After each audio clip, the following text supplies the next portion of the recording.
Evening, everybody. So this week, something new came out called the AirPods 4, I think it's what they're called, and they're really interesting. You put them in your ears, and it'll translate for you when you speak. And if the other person you're talking to, if they have them also, it'll translate to their language, which probably is going to depend upon what language you speak as to how effective it is. But it will also put it up on your phone so you can hold it out for people. Now, this seems like a really good tool. Makes it good for communication. I think you can do a lot with it. But as with everything, we need to inspect it. Because the first thing that came to my mind whenever I was reading about these, the Tower of Babel, when everybody spoke one language and God separated them for a reason. Now, this is just a tool. I think you can use it positively or negatively, but it's just something to keep an eye on, something that I found interesting. Tonight, we're going to start with the Ten Commandments. Not all of them, just a couple of them. Exodus chapter 20, verses 15 and 17. Thou shalt not steal. Thou shalt not covet thy neighbor's house. Thou shalt not covet thy neighbor's wife, nor his manservant, nor his maidservant, nor his ox, nor his ass, nor anything that is thy neighbor's. And then it's repeated in Deuteronomy chapter 5, verses 19 and 21. Neither shalt thou steal, neither shalt thou desire thy neighbor's wife, neither shalt thou covet thy neighbor's house, his field, or his manservant, or his maidservant, his ox, or his ass, or anything that is thy neighbor's. So theft, greed, and covetousness are the very foundations of all leftist ideologies. They all present solutions to problems, and these problems are the result of greed. They use more greed to fix greed. Basically, they turn grift into a political virtue. Now, as we discussed before, God's a capitalist. And how do we know that? Because God endorses private property. Without private property, there can be no such thing as theft because theft requires that people actually own things. Now, we know that the entire world ultimately belongs to God, but He has given us responsibility and control. He's established private property. And we looked at the parable of the talents, in which Jesus expects people to make a profit financially, an honest profit without deception, without stealing, things like that. Nobody likes somebody who steals. That's why we lock our doors when we leave the house. Every civilized society prohibits theft until leftist ideology takes over. Then it becomes a virtue. Leftist ideology is based upon destruction of private property rights. The responsibility of the government legitimately is to protect such rights. However, anytime the government gets involved with something, things go haywire. I once had a friend who's an economics professor who gave his students a one question final exam. And that question was, what is the moral difference between using a gun to take money from somebody and using it for a supposedly good purpose of your choosing and electing a politician to do the same thing? Anyone who answered there's no moral difference got an A. For a one sentence answer, they got an A for an oral exam, or an essay exam, not an oral, but an essay exam. In other words, leftist ideology says that if you rob someone, it's a crime. But if you vote for a politician who uses government force to rob someone, that's just fine and dandy. Both are wrong. But this is how the modern welfare state works. The government enacts a bunch of taxes, income tax, sales tax, all kinds of taxes. There's a big long list of them. I've got a list of like 100 that are common, and I have a whole book that has a list of ones that are not quite so common. But then they take that money and then they redistribute that money to selected groups, whatever group that they feel special at the moment. It could be the poor, it could be the elderly, it could be the disabled, all things that are supposed to be the responsibility of individuals to do. But while they do this, they will create non-productive jobs just for the administrative state. They don't call it theft because the government declares it to not be theft, but is it really? All taxes combined, both visible and invisible in the United States, the average middle class producer pays about 60% of his income in taxes in one form or another. In the United States, most of these taxes violate the United States Constitution. It's estimated that roughly 80% of all taxes are unconstitutional, but those who benefit from them are certainly not going to complain about it. In 1776, we had a war of secession over a 3% tax on a breakfast beverage. And this is why the United States is a constitutional republic and not a democracy, because those who set up the rules for the nation believed in biblical principles and they understood the dangers of a true democracy. A true democracy is where two wolves and a lamb vote on what to eat for dinner. A constitutional republic protects the rights of the lamb. Thomas Jefferson said that democracy is 51% of the people taking away the rights of the other 49%. Now, anybody who's been paying attention can see that the modern society has made a habit, they've made a lifestyle of rewording the Eighth Commandment. What they've done is they've changed it to "you shall not steal except by majority vote."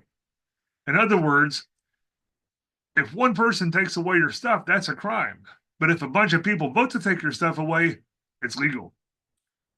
And for far too many people, if something is legal, then they equate that with being moral. Is it? It's not.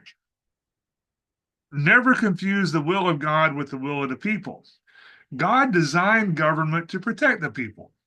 They're supposed to enforce what we would call negative rights.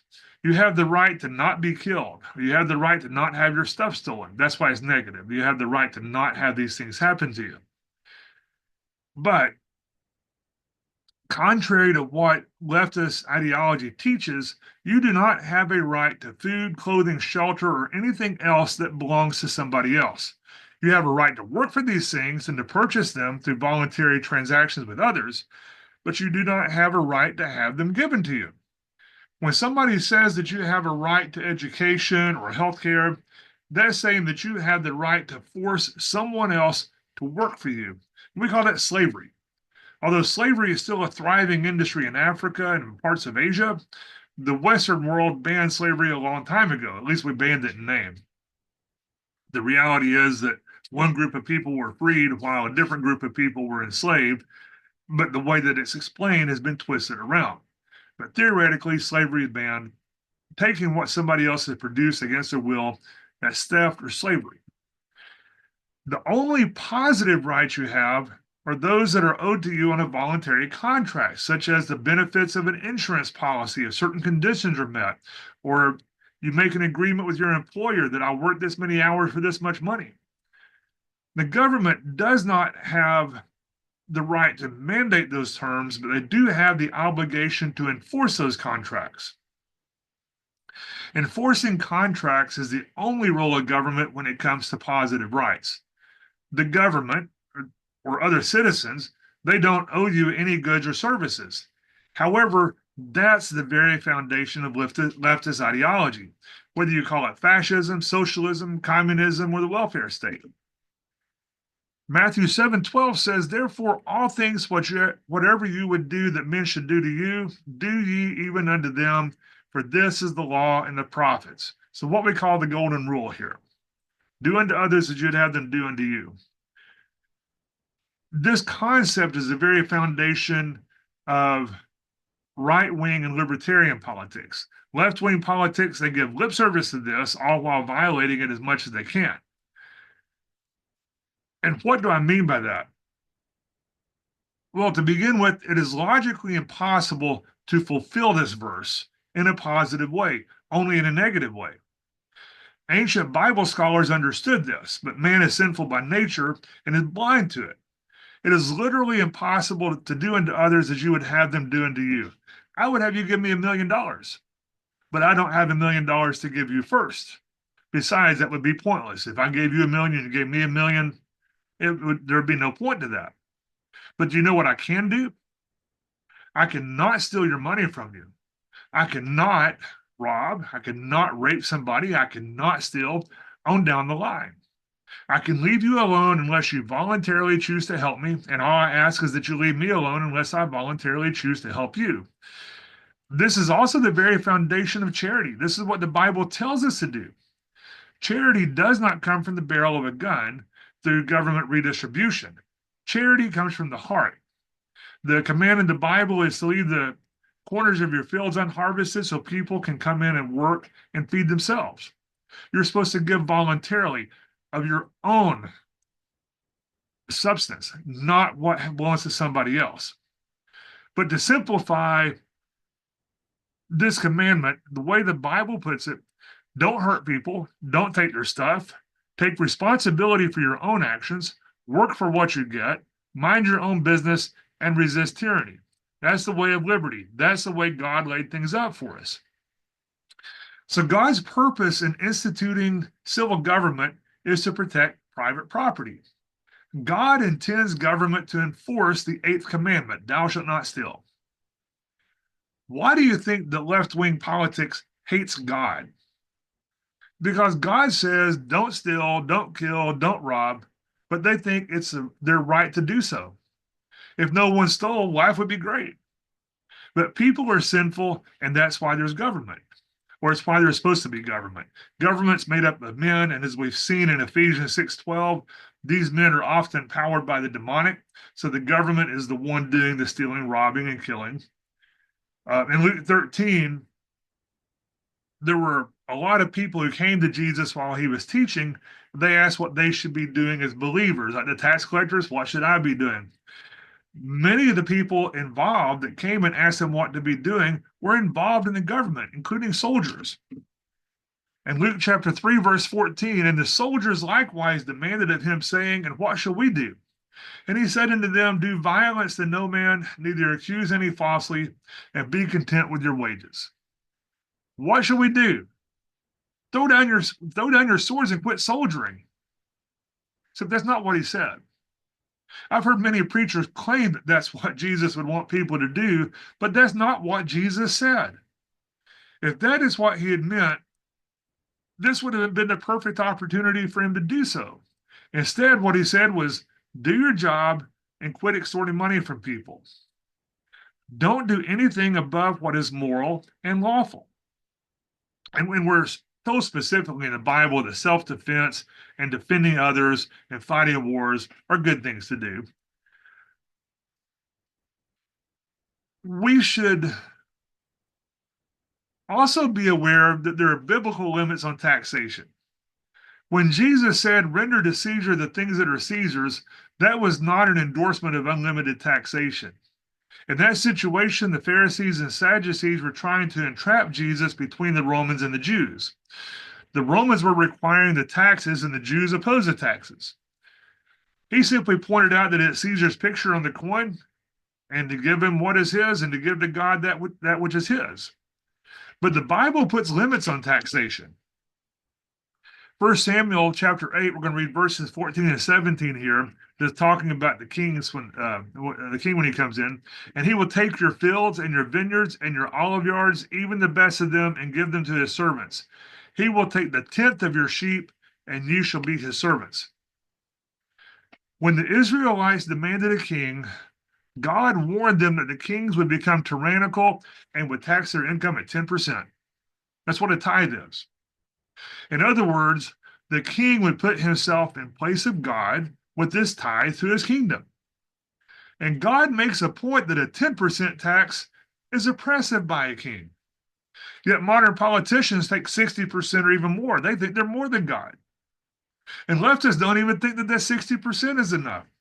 And how long have we been oppressed as a people by this? How many nations have been destroyed by this? In some circumstances, such as Haiti in the mid-20th century, leaders such as Papa Doc were neither left nor right. Politically, he was kind of in the center, but he was an anti-communist.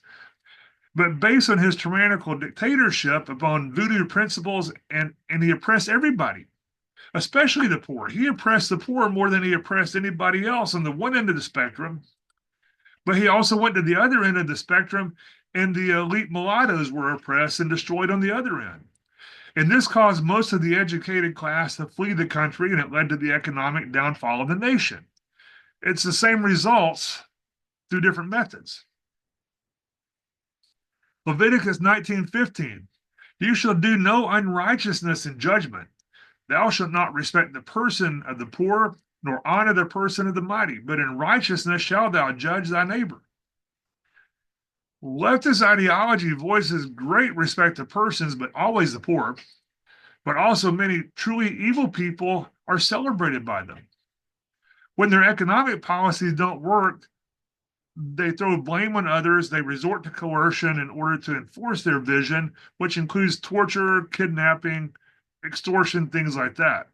Socialist economies of any flavor, whether fascism, out and out communism, or whatever, they always fail because there can be no rational pricing of goods when the government owns or controls the means of production.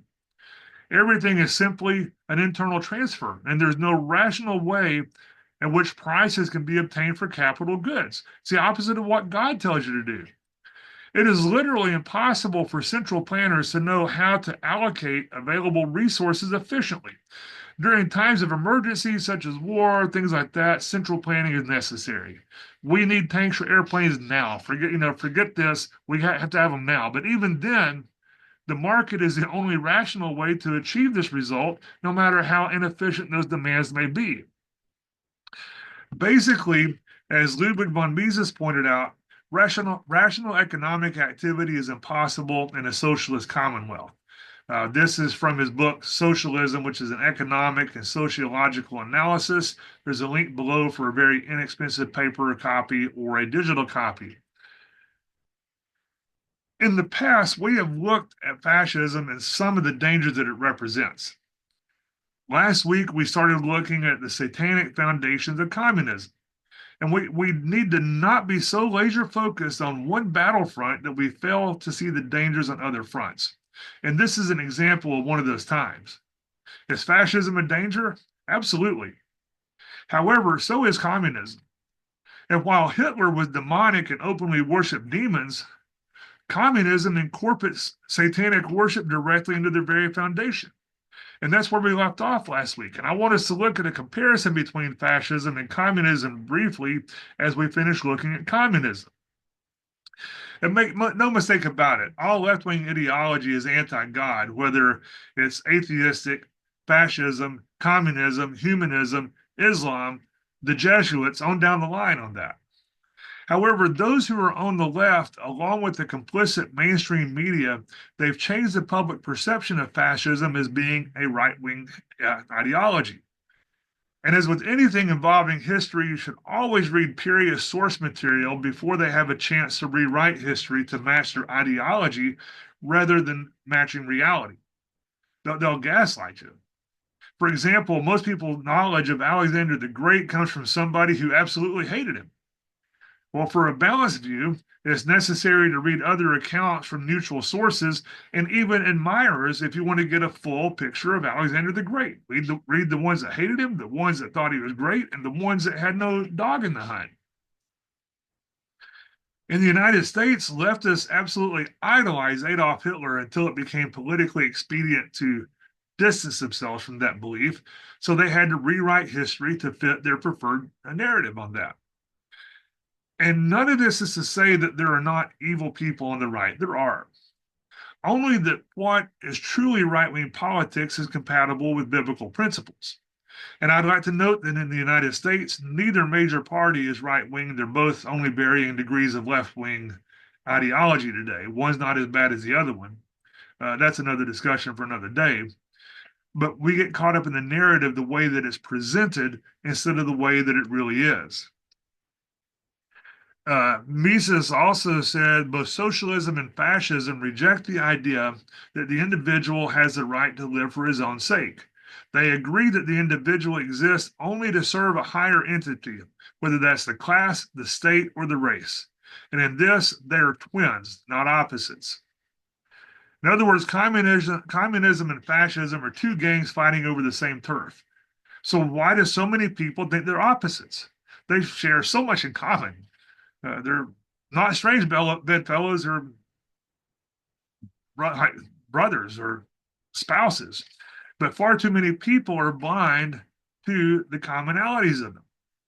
And on the surface, people say, well, fascism is about nationalism and authoritarianism, while communism is about classist equality. At least that's what they claim. When you look closer, you can see that it's a bold-faced lie. Fascists are nationalistic and authoritarian, but guess what? Are you old enough to remember the nationalism and authoritarianism of the former Soviet Union? How about China today? North Korea? Cuba, Venezuela. And people say, oh, but that's not real communism. It just hasn't been tried the right way yet. Well, we have 4,000 years of written history, and one of the oldest writings tells us about the failure of government mandated price controls on rent. It brought down an entire empire because people who owned property no longer had an incentive to make it available. Therefore, housing went from being expensive to being not available at all, and riots ensued, and then this entire culture was done for. Socialism of whatever flavor has always failed, usually spectacularly, and it's insanity to think that it will work if we try it just one more time. And it goes against every teaching in the Bible about human economy. Both socialism and fascism reject and destroy individual freedom. One of them takes your property, the other one merely tells you what you can do with it. Both are based upon the individual being subordinate to the whole. Fascism says that you're subordinate to the race or nation, that they're supreme, but communism says that the so-called oppressed class is supreme. Both systems demand and enforce that the individual sacrifices all personal rights and choices to what is supposedly the greater good. Because any dissent has to be crushed, both systems are by necessity authoritarian. Anybody who objects is either labeled a traitor by the fascists or as an enemy of the proletariat by the communists, and the results are the same. It leads to censorship, fear, and the complete silencing of any opposing viewpoints. Now, this does not include any volunteer choices by individuals, such as the kibbutzes in Israel, but even they learn that they have to have limits and rules about freedom and responsibility in order to succeed. What they do is they voluntarily pool their resources and live in a communistic culture, but even then they have rules, but it's all done voluntarily there. That's not Israel in whole, these are just certain communities. But both systems rely upon central power. Fascism usually has a strong state with a single dictator, whereas communism has a dictatorship by committee. In both, the state controls all resources and industries. Both have huge bureaucracies. Both are very inefficient. Fascism controls businesses through cartels who decide what can and cannot be produced, while communism simply abolishes private property completely and puts itself in charge of everything. And there are some people who say that communism doesn't abolish private property, and on paper, they don't. They even have on paper, they have strong laws to protect private property. But when those wills and those laws can be violated at will by those who are empowered by a single bureaucrat, that's just so much lip service. And there's truly no private property. Oh, you have the right to private property unless I want it. I have a good friend who escaped from a brutal communist dictatorship back in the 80s. Yet today, when he sees similarities between what's going on in the United States right now and from where he escaped from, he is told that he doesn't know real communism. He escaped from a communist dictatorship. He's even gotten in trouble for spreading disinformation at work when he openly opposes communist viewpoints expressed by his coworkers. Both systems cannot innovate.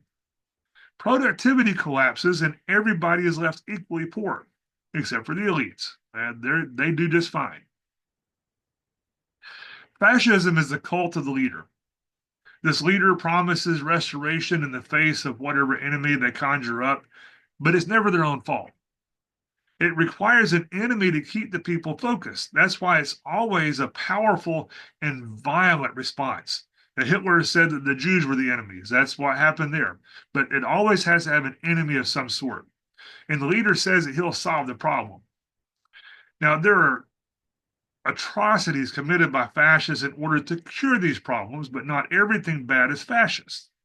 The modern left calls anybody that they don't agree with fascist, and they get away with it because so few people know history and know what fascism actually is.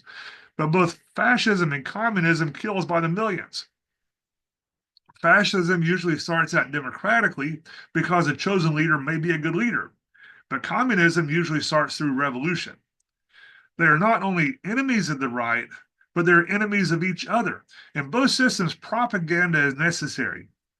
Propaganda, in the bad sense here, propaganda used to mean simply information, but it got a bad reputation in World War I because of the way that it was used to distort reality and present one-sided narrative instead of truth. So now propaganda has a bad implication. Equality requires truth because equality does not mean that we all have the same amount of money or the same kind of car or the same stuff or anything like that. It means that we have political equality, and then each one of us, our voices counts the same, just as we're all equal in Christ. But some have different abilities, and some will receive different rewards. Somebody who is powerful should be humiliated by being caught lying or stealing, just the same as somebody who's powerless. Stealing from a millionaire is just as wrong as stealing from a poor person. This is why both communism and fascism have to use lies, because truth will break their narrative. No social group is inherently better than any other, but hierarchies are set up based upon one group being better than the other. They create a difference. And once the hierarchy is set up, then people get nervous about losing their position in that hierarchy. Think about our study of the birds and the trees in the church hierarchy. They want to keep that perch. They need to have the high spot in the tree there. Once the hierarchy is set up, it's easier to control the people in that hierarchy, and you can convince them that they're victims of equality. And if you can convince somebody that they should have a better position, then you can convince them that they're better. Loyalty to the dominant group means following the laws they set up. Therefore, any minority group is, by definition, considered to be not law-abiding. And in these systems, law and order don't mean justice, and they don't mean equality. The laws in these systems define who is legitimate and who is not. The fascist leader tells you that you and your family are under threat, therefore you need a strong man to protect you. And once you get rid of the strong man in society, there's no one left to resist. Our culture today has destroyed masculinity. But the division is often between the cities and the rural areas because the cities are decadent and crime-ridden, but hardworking real people are in rural areas. The politicians set them at odds with one another. And when politicians talk about urban voters, they generally refer to the decadent, the elites, the criminal classes, along with other groups who favor a leftist large government and will vote for them to have that power. But in spite of all the similarities, many people still see communism and fascism as being on the opposite ends of the political spectrum. The reality is that this false difference that we created was created strictly for political convenience. And while it's true that communists and fascists fought each other bitterly in the 20th century, it's not because they were opposite, but because they were competing for the same area and the same people. Both fascism and communism reject freedom. They both concentrate power into the hands of a few, and they crush the individual. The left rests on the presumption that the state possesses the absolute truth. Therefore, you can't challenge that truth, and that justifies the obliteration of any individual liberty. Acts 17, verses 10 through 11. Paul and Silas went teaching, and then the brethren immediately sent away Paul and Silas by night unto Berea, who coming thither went into the synagogue of the Jews. These were more noble than those in Thessalonica, in that they received the word with all readiness of mind, and they searched the scriptures daily whether those things were so. The left thinks that the state says who are in power, but they think that the state is omnipotent. The Bible teaches us that it's noble to question things. Search it out and see if it's so. Not just in the Bible, but in the real world as well. Those two things are inseparable. Our society tells us we have to separate them, but God tells us that they're inseparable. If we didn't have to live in the world, we would not need the guidebook. We wouldn't need the Bible, but we have to live in the world. And you say, oh, but brother, I'm not of the world. Yes, but you're in the world. And the world is the arena into which God has put each and every one of us. And the world is full of wild beasts, and it's full of evil people, and it's full of dark powers who all want to destroy us. And if you want to love the Lord and love your neighbor, then you have to be aware of what's going on. Many people are so heavenly minded that they're no earthly good. Well, what God wants us to be is for us to be so heavenly minded that we are earthly good. He doesn't want us to be blind and self-centered, but he wants us to live holy lives and to help the brethren.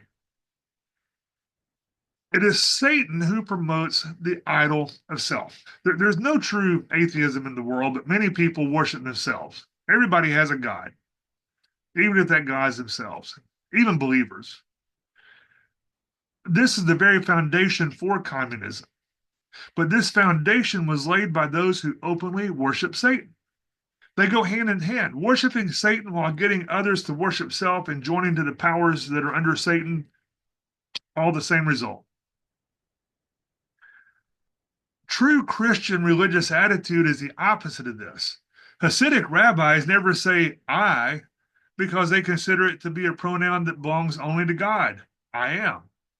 Now, I think that this is taking it a bit far because it does hinder the expression of language, but the idea is valid. They understand the importance and the special position of God the Father. What God wills is binding upon human behavior. We're expected to do what God says. Therefore, the dark spiritual forces are out to corrupt human behavior. John 8:32, and you shall know the truth, and the truth shall make you free. By contrast, when somebody is sworn into the seventh degree of Satanism, he must swear that his guiding principle will be nothing is true and everything is permitted. Does that sound like the world today? Gender is fluid, and you can be any one of hundreds of genders, and you have the right to force others to agree with you. Black is white, good is evil. And this seems to be the mantra of the left. Personally, you can believe that you're the Queen of Sheba, but you don't have the right to force anybody to agree with you on that. In the Communist Manifesto, Marx wrote that his aim was the abolition of not only all other religions, but also of all morals, which would make anything permissible. One of the slogans of the 1969 Paris riots was, "It's forbidden to forbid."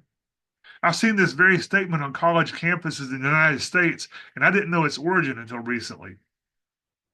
Actually, while I was researching this, I came across a band that is named It Is Forbidden to Forbid.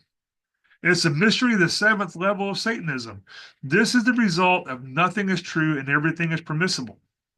And I would say that most people are completely oblivious to the meaning and origins of this slogan. I was, but some people most certainly are aware, and they're promoting this. It's no accident that this idea is being promoted on the people in the Western world.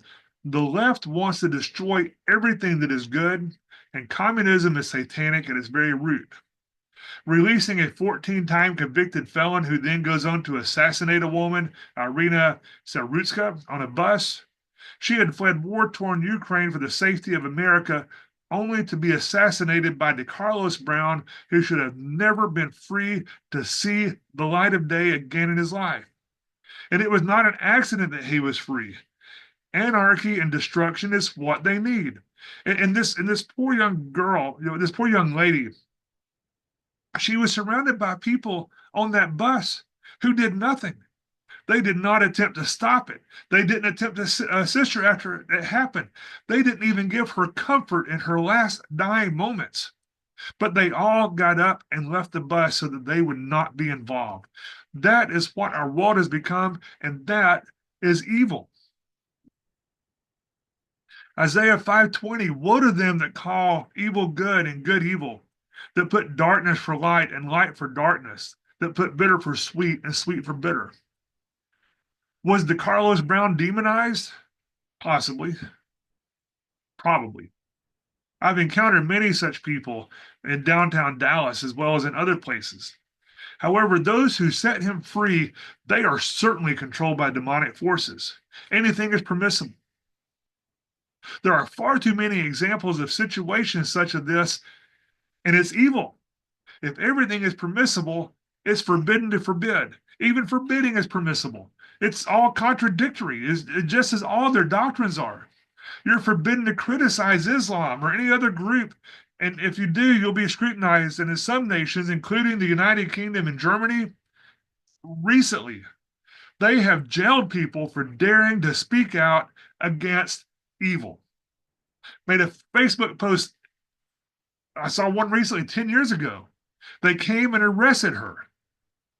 And this is going on. It'll be here soon. It'll be where you are if it's not there already. True liberty requires responsibility. Liberty and responsibility go hand in hand, and far too many people think that permissiveness is the same thing as liberty. Communists know that it's forbidden to forbid cruel dictatorships. That's why they get away with it. Fyodor Dostoevsky said, if there's no God, then everything is permitted. And if you've never read Dostoevsky, you really should. Read his book called Demons, Memoirs from the House of the Dead, Crime and Punishment. He was a very deeply religious person whose Christianity shaped his worldview. And his point here with this statement is, if there's no God, then our instincts are free. And the ultimate expression of this type of liberty is hatred. You will hate the truth with this type of false liberty. Those who are free in this sense, this is most certainly not true freedom, but they think it is. But people who are free in this sense, they consider loving kindness a weakness of the spirit. 2 Corinthians 11:14, and no marvel, for Satan himself is transformed into an angel of light. These people come preaching liberty, but it's a false liberty. You will find yourself enslaved. Engels said, generalized love of men is absurdity. Max Stirner, who was an anarchist thinker and a close friend of Marx, wrote, I am legitimately authorized to do everything I'm capable of. Alexander Solzhenitsyn in the Gulag Archipelago, which, once again, if you haven't read it, you should, but he writes of many of the evils in the souls of these demonized people under communism. Communism is collective demon possession. It's possession of an entire people. We have seen in the past that not only can individuals be possessed or at least demonized, but groups of people, including entire nations, can be demonized. And that's what communism is. And one reason for some wars is that not all the demons are on the same page and some have their own agenda. I do find it sort of amusing to think that there are certain rebellious demons that are in rebellion to the ultimate rebellion. It's bad, but it's also kind of funny at the same time. Not haha funny, ironic funny. Karl Marx himself was never concerned about the poverty of people. What he saw was revolution as the only option for them. That's what he pushed. That's what he presented. Karl Marx was openly satanic, and his stated purpose was to destroy people.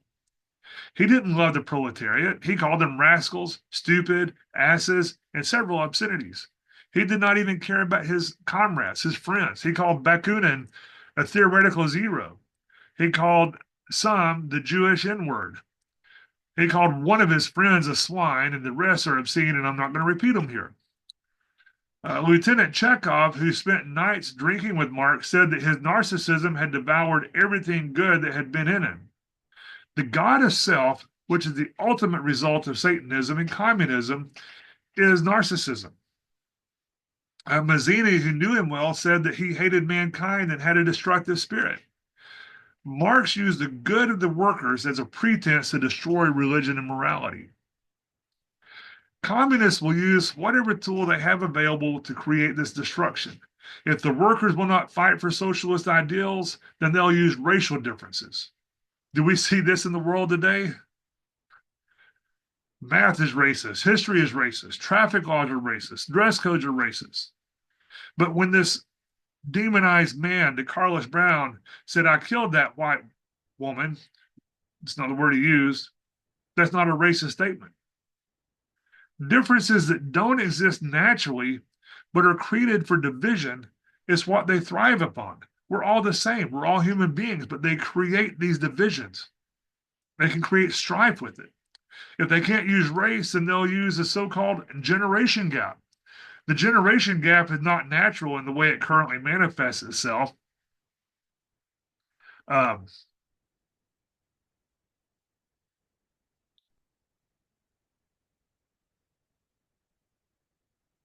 Generation gap itself in nature, we're told in Deuteronomy 32:7, remember the days of old, consider the years of many generations. Ask thy father, and he will show thee, thy elders, and they will tell thee. This is the way it should be, not a generation gap. The generations should be working together. If they can't use the generation gap, then they'll create a gender gap. Anything that they can use to exploit, they will use in order to divide people and turn them against each other and against society. To their viewpoint, the culture must be destroyed if it's to be rebuilt into their utopia. And as I pointed out before, Marx was not an atheist. He simply hated God.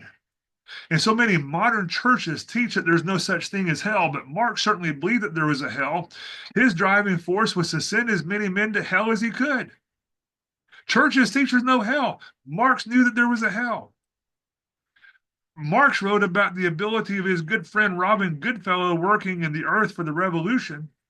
And our modern world is culturally illiterate, so few people know that William Tyndale, the 16th century evangelist, used the name Robin Goodfellow as a pseudonym for Satan. According to Marx, a demon was his personal friend and was the author of the communist revolution. Communism is cultural demonization. Revelation chapter 2, verses 12 through 13. And to the angel of the church in Pergamos write, these things saith he which hath the sharp sword with two edges. I know thy works, and where thou dwellest, even where Satan's seat is. And thou holdest fast my name, and hast not denied my faith, even in those days wherein Antipas was my faithful martyr, who was slain among you, where Satan dwells. Pergamos, a city, was a center for a Satanist cult. It was the worship of Baal. They had specifically a altar to Zeus there. It was not one of the biggest churches, nor was it really that important at the time. So why did Jesus write a letter there? There were many altars of its kind that were much more important and much more prominent. So why not one that was more significant than this? In the Bible, sometimes prophecy is not stated to be prophecy. I have a friend who insists that in the Bible, a type is only a type if it's stated to be a type. Well, the reality is that the Bible is full of types, some stated, some that are not stated. The same holds true with prophecies. Some prophecies are stated, this is a prophecy. Some are not stated, but they're still a prophecy. A notable example of this is the messianic prophecy about the first coming of Jesus, that a virgin shall conceive. That comes from Isaiah 7:14, which had to do with a very real current situation. It was not stated that it was a prophecy. Well, this passage that we're looking at right here in Revelation chapter 2 about Pergamos, this seems to be just such a passage as this. Now, a few months ago, we looked at the temple to Baal that was created to be identical to a Nazi Baal temple, and then was taken around the world so that everybody could enjoy the Satanic temple. For a bit more of that history, in the Baedeker Tourist Guidebook for Berlin, and remember what I was saying about reading vintage period books, you'll find more about what was really going on if you read a book from the time that these events happened. But this tourist guidebook had information on the Island Museum in the Spree River in Berlin that contained the actual Pergamos altar of Zeus. They had the actual altar to Baal until 1944. German archaeologists, they had excavated this temple, this altar. It's kind of like an Indiana Jones story, but this one really happened. But this altar had been the center of Nazi capital during Hitler's rule. It was the literal seat of Satan that he had in Berlin. The one that God was talking about in Revelation chapter 2 was in Berlin while Hitler was in power. But that's not all that was there. Back in 1924, the Russian architect Alexei Shutsev, I have a hard time saying that one, those consonants just don't go together. But this architect used this altar of Satan as a model for the mausoleum of Lenin. So this is where Lenin was buried. He was actually mummified. He's put on display here. People will stand in line to wait hours every day to visit this literal sanctuary of Satan, in which Lenin's mummy lies in state. They have literally turned Lenin into an idol. Religious leaders from around the world, they'll pay homage to the patron saint of communism, who's in a monument that was literally erected to Satan. The letter to Pergamos was prophetic. It was not stated to be prophetic, but it was prophetic. It was prophetic about communism and fascism in general, Nazism specifically, and then communism after the fact. That's why this relatively unimportant location was chosen for a letter, because this is the one that Hitler would get this from later. And ironically, on the grave of Lenin's father is a cross with an inscription that says, "The light of Christ illuminates all," along with several Bible verses. This monster's father was a devout Christian. Well, this brings us up to the modern world. The seeds were planted a century and a half ago, even longer ago than that, technically, but they're now coming to fruition, in which in the modern world, the left is a cult of death that is opposed to everything that is moral and right and Christian. They are opposed to the point that they feel the need to silence anyone with whom they disagree, not just religious figures, but anyone they're opposed to. Anyone who stands in the way of pushing their demonic agenda has to be silenced. In December of 2024, the CEO of United Healthcare was assassinated. 41% of young voters find that this is acceptable. This is a generation that's never been told no. They didn't like an outcome. You know, insurance doesn't bow to their demands. They don't like that outcome. Therefore, violence is acceptable. Now, there are rules and laws that regulate insurance. It's one of the most heavily regulated industries in the United States. And if the company had violated those laws and regulations, the courts are a valid course of reprieve. But the CEO has absolutely nothing to do with their day-to-day operations. He was simply a figurehead for the left to target. The people on the left went so far to start a GoFundMe to pay for the defense for this assassin. And to give them credit, GoFundMe took us down because it violated their terms of service that prohibit raising funds for perpetrators of violent crimes. But the left was more concerned about the assassin than they were about the man and his family who was assassinated. When it comes to insurance, insurance is the second oldest industry in the world. But when it comes to insurance, the younger generation, they have no problem with committing insurance fraud, but they don't want the insurance companies to have rules and regulations. The same percentage that approved of the CEO's murder also approves of insurance fraud. They feel entitled to have every desire catered to their very demands. John 8:44, "You're of your father the devil, and the lusts of your fathers you will do. He was a murderer from the beginning and abode not in the truth, because there's no truth in him. When he speaks a lie, he speaks of his own, for he is a liar and the father of it." Also, in recent polling, 48.6% of those on the left, all age groups, not just young, 48.6% of those on the left of center think that it would be a good thing for Elon Musk to be assassinated. 55.2% of those thought that assassinating President Donald Trump would be perfectly acceptable. These two men are standing in the way of the leftist takeover of America, so they must be silenced by any means necessary. How dare they say no to anything that they want? Hosea chapter 4, verse 2, this is from the NET Bible. "There is only cursing, lying, murder, stealing, and adultery. They resort to violence and bloodshed." Leftist political violence has increased greatly in the United States and in the world. I mean, it's all over the place. I mean, it's not limited to us here. I'm more familiar with the ones that are here. The left cannot use reason, so they use force to silence their opposition. And remember, if you're a faithful Christian, they want you dead. In January of 25, there was a man arrested outside the White House with Molotov cocktails. In February of 25, masses of people started vandalizing and looting Tesla dealerships and Tesla cars because Elon Musk's Doge task force started uncovering waste and fraud in government spending. And it's stockholders and employees that were most damaged, but the left doesn't care about victims. They only care about destruction. In March of 25, the Republican Party headquarters in New Mexico was firebombed. The Republican Party in the United States is not exactly right-wing. They're mostly center to slightly left of center. But since they're not as extreme, they have to be silenced. In April of 25, the Pennsylvania governor's mansion was firebombed by two pro-Palestinian rioters on Passover. Now, he's the first Jewish governor of Pennsylvania. In May of 25, two Israeli embassy staffers were assassinated in D.C.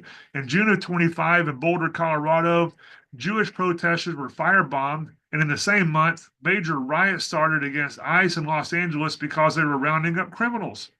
Also in the same month, in Minnesota, lawmakers Melissa Hortman and John Hoffman and their spouses were assassinated, and two others were attempted, all because while they were on the left, they were not radical enough.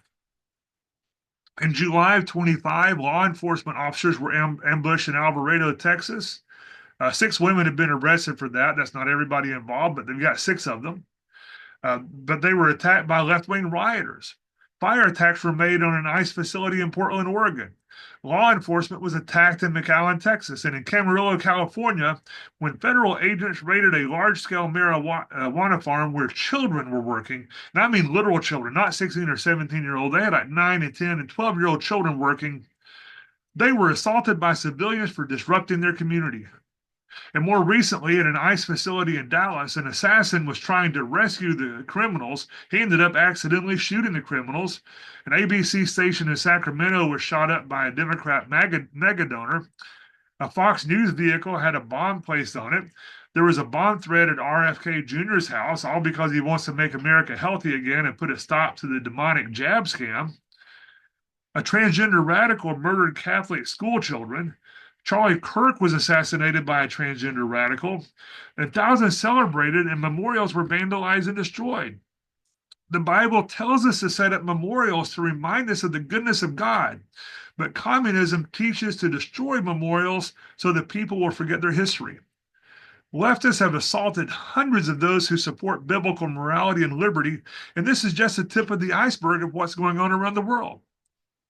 And this is going to continue until it's taken seriously. And it's going to get ugly. It already is ugly.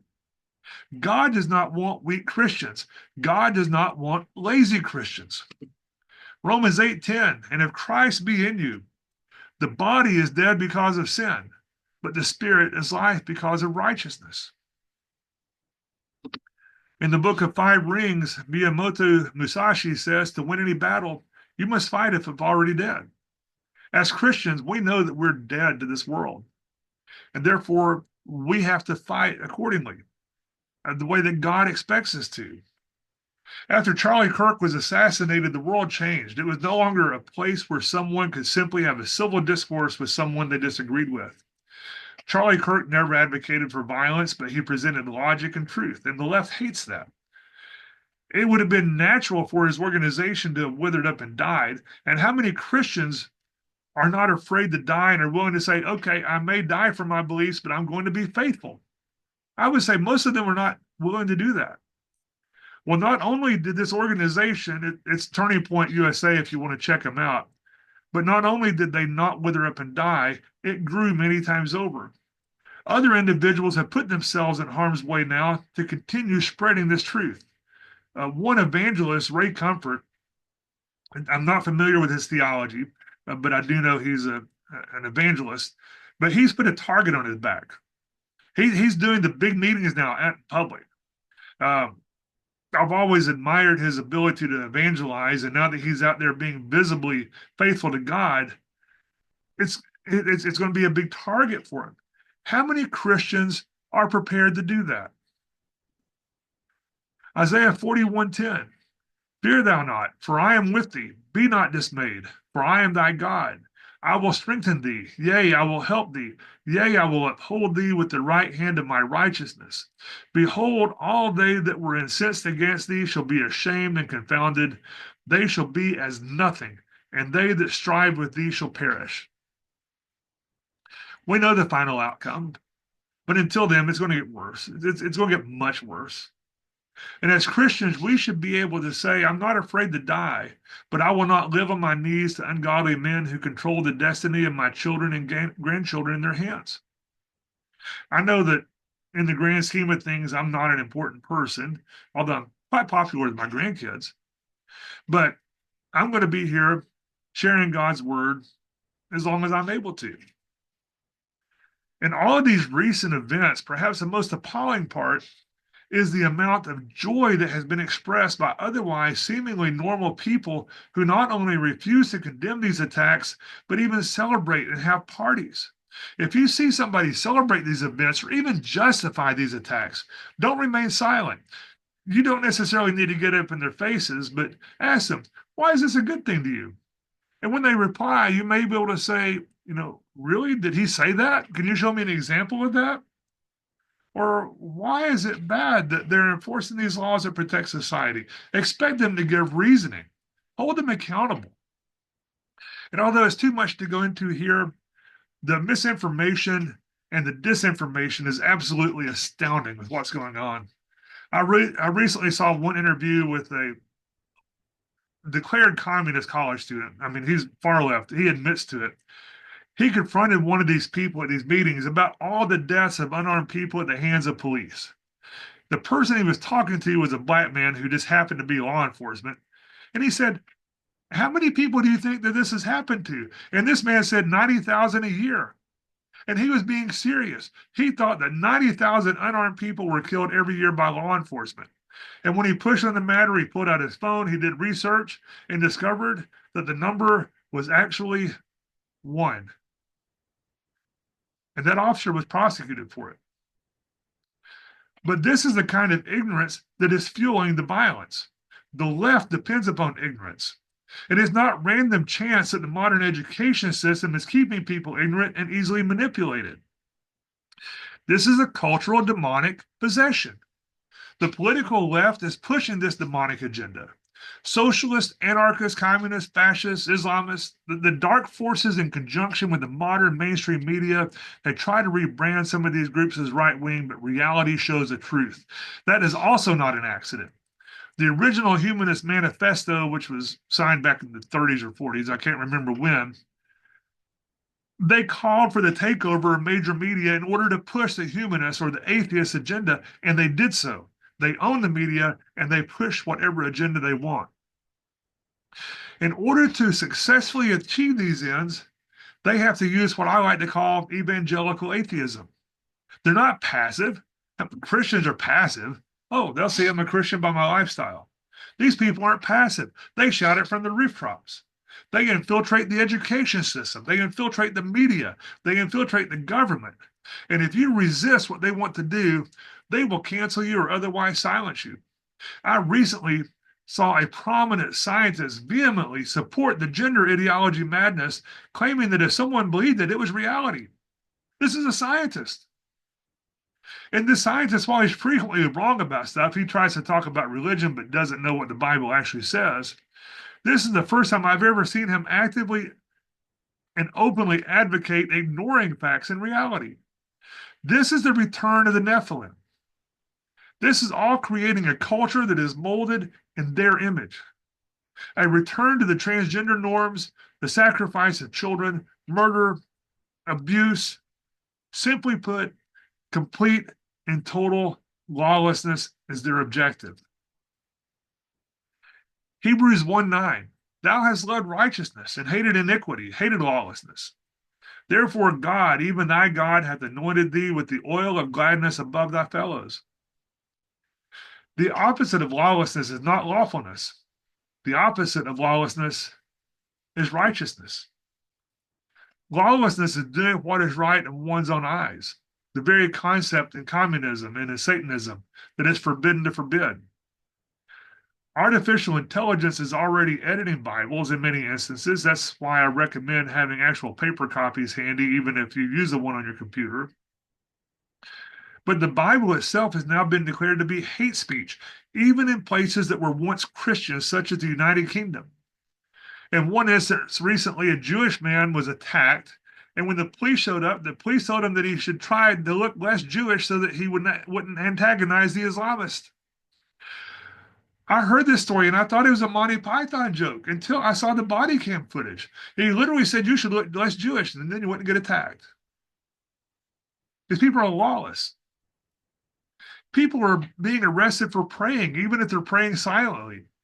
You can't have Bible verses hanging on your walls if they can be seen by somebody who's peeking through your windows. The world has returned to the Nephilim. It's not the Nephilim have returned to us. The world has returned to them. There was even a case recently in which an AI chatbot mocked God and convinced a young man to abandon church and that his family was out to destroy him. And that was what led him to commit violent acts and then take his own life. They're not programmed that way. So what happened? It's because they always come after the children first. They even want to kill your dogs. It confused me when I was first told that my dog was a sign of my privilege. Why did they say that? I mean, I assumed it was because I spent a lot of money feeding my dog or maybe taking her to the vet. I don't know. It's not cheap to care for my cats either, but nobody was offended that I had cats. Nobody's ever said that they're a sign of my privilege. What is that about? Well, I discovered that after the communist revolution in communist nations, they would first take your sheep or crops or whatever you had, then they'd kill your dog. Dogs help to protect you. They help to protect your family. They help protect your stuff. They need you to be weak and helpless. You can't let that happen. Joshua 1:9, have I not commanded thee? Be strong and of a good courage. Be not afraid, neither be thou dismayed, for the Lord thy God is with thee whithersoever thou goest. God never tells us to be harmless. A harmless person is not a good person. A harmless person is useless. A good person is a very powerful person who has it under voluntary control. If you're a good person, if you're strong and you speak the truth, you're going to be called hateful. All the time I see signs posted around places that say, hate has no home here. They hate truth, so you speak truth. You must be hateful. And I wonder if the people who display signs such as this, they have hate towards those who they consider hateful. In the Greek, the word for enemy has the root meaning of hate. They consider you their enemy. A hateful movement can be appealing to people who are hateful because they can then be hateful and feel good about it. Some people consider hate to be anything they disagree with. Some Christians are that way, and some on the right, but it's a very foundation for the left. Anything that you disagree with, that's hateful. They're as hateful as those that they claim to hate. Although most of them, they won't use that word to describe it, but that's what they are. You know, there's a saying that one person's freedom fighter is another person's terrorist. It's all a matter of perspective. If your perspective is righteousness based upon the Bible, based upon the words of God, then you'll have a better foundation to know which is which. If you speak truth, you'll be hated. They want you dead.